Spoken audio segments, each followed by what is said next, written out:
Today's the 19th anniversary of Ajjan Suwat'S passing. It's always good on days like this to stop and think. What did he leave behind? He left this monastery behind. Without him, we wouldn't have this place to practice. And of course, he left his teachings behind.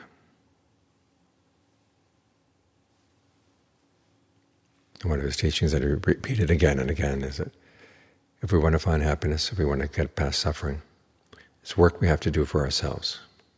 No one else can do it for us. No one can make your mind quiet.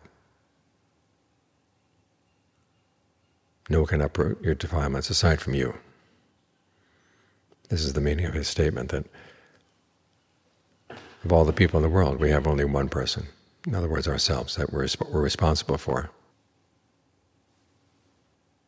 which means we have duties, for things to be contemplated and comprehended, things to be abandoned, things to be developed, and things just to know.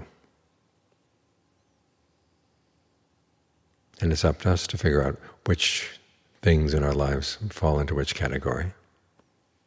Of course, we've got some advice from the Buddha and the teachers, but individual things come up and you have to decide. Is this something to run with or is something to put aside? That's where the effort in the meditation comes in. Otherwise, the mind just wanders around, sniffs at the flowers, looks at the sky, and doesn't really go anywhere. You think of the dust motes in the air. They just get pushed around by one another. A breeze blows through and they go up along with the breeze. But they have no mind of their own and no intention of their own. They just go wherever they're pushed.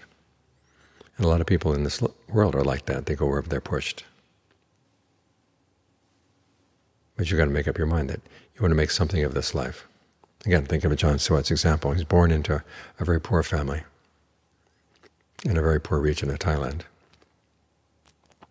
And looking from the outside, there's nothing that would have indicated anything special in his future. But he decided he wanted to make something of himself. He wanted to accomplish something really good in this lifetime.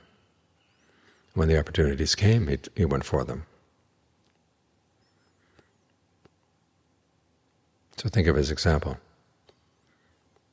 We have lots of opportunities here, all kinds of ways of doing good. And so take advantage of them. Because it's not the case that an opportunity like this comes by all the time. But the opportunity is here and now. We have the time and the location.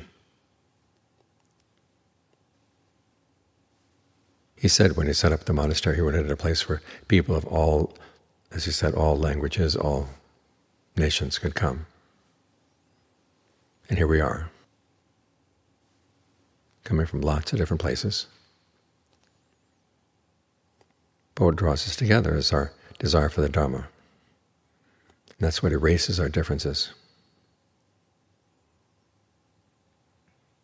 So always keep that foremost.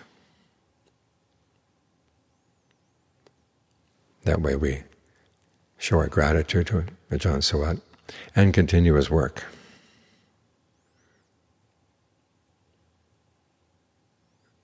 Remember, the work of the world is never done, but the good work can be passed on.